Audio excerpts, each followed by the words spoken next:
EVM के बिना नरेंद्र मोदी चुनाव नहीं जीत सकता है।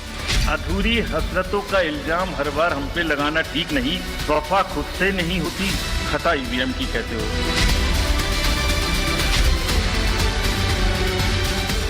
लोकसभा चुनाव के ऐलान के दूसरे दिन ही इंडी गठबंधन के नेताओं ने मुंबई में एकजुट होकर शक्ति प्रदर्शन किया।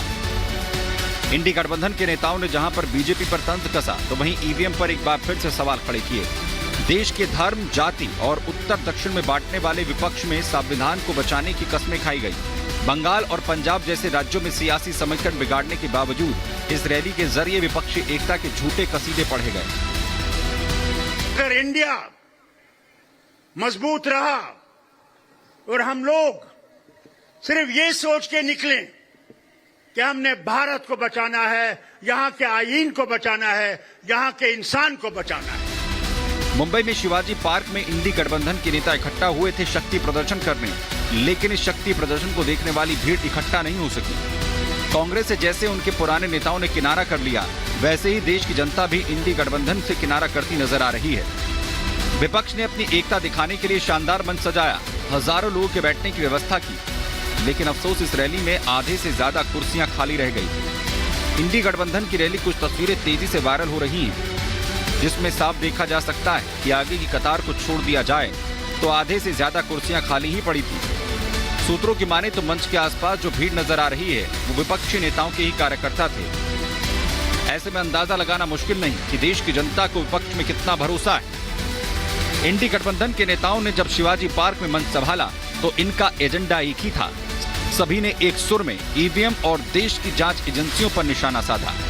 राजा की आत्मा ईवीएम में है, हिंदुस्तान की हर संस्था में है, ईडी में है, सीबीआई में है, इनकम टैक्स डिपार्टमेंट में है। मैं आपको बता रहा हूं, ईवीएम के बिना नरेंद्र मोदी चुनाव नहीं जीत सकता है। जहां देश के संवैधानिक संस्थानों को हाईजैक किया जा रहा है, अस्थायी सरकारों को, चुनी हुई सरकारों को, लोकतंत्र में मतदान जो आप लोगों ने किया, वैसी सरकारों को खरीदा जा रहा है ईडी सीबीआई के जरिए डराकर। नमस्कार, स्वागत है आपका। मैं हूं अनामिका पांडे। प्रियंका अनामिका सिंह के बुलेटिन में साथ है, लेकिन इस वक्त की बड़ी खबर आपको बता दें, सुप्रीम कोर्ट से सत्येंद्र जैन को बड़ा झटका लगा है। नियमित जमानत याचिका अब खारिज कर दी गई है। बता दें आपको कि नियमित जमानत याचिका खारिज कर दी गई है। सुप्रीम कोर्ट ने सत्येंद्र जैन को आज ही सरेंडर करने को कहा है। सुप्रीम कोर्ट ने सत्येंद्र जैन की बेल रद्द की है। फिलहाल मेडिकल ग्राउंड पर जमानत पर हैं सत्येंद्र जैन। पिछले काफी लंबे समय से स्वास्थ्य कारणों से जमानत पर हैं सत्येंद्र जैन, लेकिन आज सुप्रीम कोर्ट से सत्येंद्र जैन को बड़ा झटका लगा है। सत्येंद्र जैन की नियमित जमानत याचिका खारिज हो गई है। सुप्रीम कोर्ट ने सत्येंद्र जैन को आज ही सरेंडर करने को कहा है। सुप्रीम कोर्ट ने सत्येंद्र जैन की बेल रद्द की है। फिलहाल मेडिकल ग्राउंड पर काफी लंबे समय से सत्येंद्र जैन बाहर हैं। और इसी बीच अगली बड़ी खबर आपको बता दें, चुनावी बॉन्ड पर सुप्रीम कोर्ट में सुनवाई जारी। सीधे तौर पर कहा गया है एसबीआई को कि पूरी जानकारी जारी करे। बड़ी खबर आपको बता रहे हैं, एसबीआई को पूरी जानकारी देने को कहा था, सिर्फ कोर्ट के आदेश पर निर्भर ना रहे। इलेक्शन कमीशन को बॉन्ड नंबर की जानकारी दे एसबीआई। आप चुनिंदा जानकारी नहीं दे सकते हैं, सुप्रीम कोर्ट ने एक फटकार लगाते हुए कहा। और कहा कि देखिए जानकारी देने को तैयार हैं, ये एसबीआई की तरफ से कहा गया है। लेकिन ये बड़ी खबर आपको बता रहे हैं, एसबीआई पूरे आदेश का पालन करे। सुप्रीम कोर्ट ने कहा एसबीआई को पूरी जानकारी देनी ही होगी और सिर्फ कोर्ट के आदेश पर निर्भर ना रहे। तो एक यूनिक नंबर है, वो देना होगा और कोर्ट की सभी नियमों का पालन करना होगा, पूरा आदेश मानना होगा। और सीधे चलते हैं गायत्री के पास, ग्राउंड जीरो से जुड़ेंगे हमारे साथ गायत्री। गायत्री, चुनावी बॉन्ड को लेकर के सुप्रीम कोर्ट का रवैया पहले दिन से काफी सख्त दिखाई दे रहा है, लेकिन आज जो सुनवाई चल रही है उसमें हम आगे क्या मानकर चले, आगे क्या कुछ होने वाला है?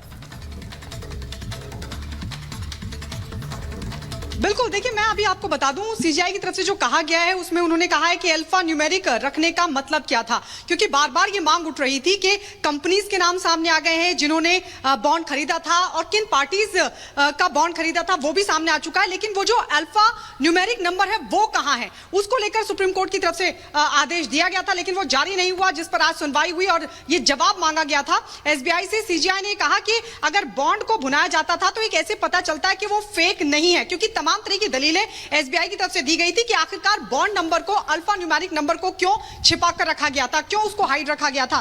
तो ये तमाम सवाल थे जिसको लेकर जो कोर्ट की तरफ से ये कहा गया है कि अब हम कहेंगे कि एसबीआई बॉन्ड नंबर जारी करेंगे, आपको सारी जानकारी साझा करनी होगी, कुछ भी अपने पास आप नहीं रख सकते, क्योंकि ये दलील दी गई थी एसबीआई की तरफ से कौन कंपनी किसको चंदा दे रही है बॉन्ड के रूप में, इसको इसलिए रखा जाए कि कहीं कोई कॉन्फ्लिक्ट ना हो, ये दलील दी गई थी। लेकिन सुप्रीम कोर्ट ने साफ तौर पर कहा है कि ये तमाम जो जानकारियां वो शेयर करनी होगी, और साथ ही ये भी कहा गया, एसबीआई ने दलील दी कि याचिकाकर्ता पब्लिक में इंटरव्यू दे रहे हैं कि हमने एसबीआई को काम पर लगा दिया है। कई तरह के सवाल उठे थे जिसको लेकर एसबीआई की तरफ से ये भी कहा गया कि जैसे कि सीजीआई ने कहा कि हम सारी जानकारी साझा करेंगे, तो यानी कुल मिलाकर के एसबीआई की तरफ से हामी भरी गई है कि उस जानकारी को साझा किया जाएगा। सॉलिसिटर जनरल की तरफ से यानी कि गायत्री अब ये साफ करना होगा कि किसको कितना चंदा दिया गया, बाकायदे इसके लिए जो नंबर्स है वो भी यहां पे जारी करने की बात दरअसल की जा रही है सुप्रीम कोर्ट की ओर से। शुक्रिया तमाम जानकारी के लिए। बढ़ते हैं खबरों में आगे। राहुल गांधी के शक्ति वाले बयान को लेकर के बवाल मचा हुआ है, सुनिए।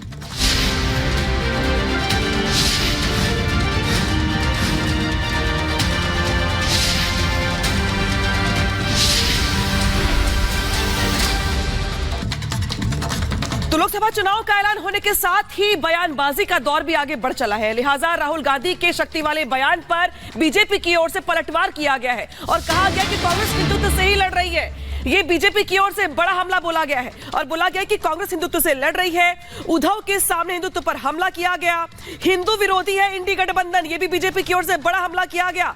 और मजे की बात यह है कि भारत जोड़ो यात्रा के शुरुआती दौर में जब पादरी जॉर्ज पोनिया ने राहुल की मौजूदगी में मां शक्ति पर हमला बोला था, तब ये दुर्गा मां के प्रति उनकी नफरत को भी दर्शाता है। लिहाजा बीजेपी की ओर से पलटवार किया जा रहा है और कहा जा रहा है कि दरअसल इंडी गठबंधन हिंदू विरोधी है। क्या कहा जा रहा है बीजेपी की ओर से?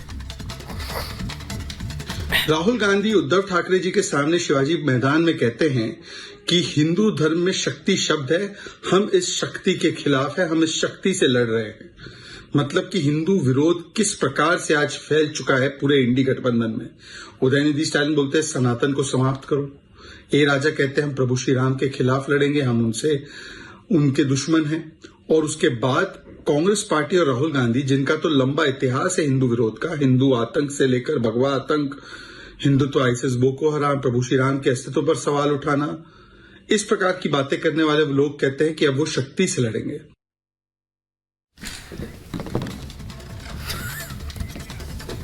और बता दें आपको कि लगातार ऐसे बयानों पर भारतीय जनता पार्टी कांग्रेस पर हमलावर है, क्योंकि राहुल गांधी का ये पहला बयान नहीं है। कांग्रेस की ओर से इससे पहले भी ऐसे बयान सामने आते रहे हैं। भारतीय जनता पार्टी के नेता अब हमलावर हैं। बीजेपी चौतरफा हमला कर रही है, इंडी सनातन को मिटाने निकला है बीजेपी कह रही है। शक्ति के खिलाफ युद्ध का राहुल का ऐलान है ये। दरअसल राहुल गांधी ने बयान दिया था और राहुल गांधी चुनाव की तारीखों के ऐलान के बाद से लगातार प्रधानमंत्री मोदी को लेकर, ईवीएम को लेकर, इलेक्शन कमीशन को लेकर लगातार बयान दे रहे हैं। और इसी बीच आपको बता दें, मुंबई में भारत जोड़ो यात्रा के समापन पर राहुल गांधी ने कहा कि हिंदू धर्म में एक शब्द है शक्ति, हम उस शक्ति के खिलाफ लड़ रहे हैं। आपको सुनवाते हैं राहुल गांधी का वो विवादित बयान।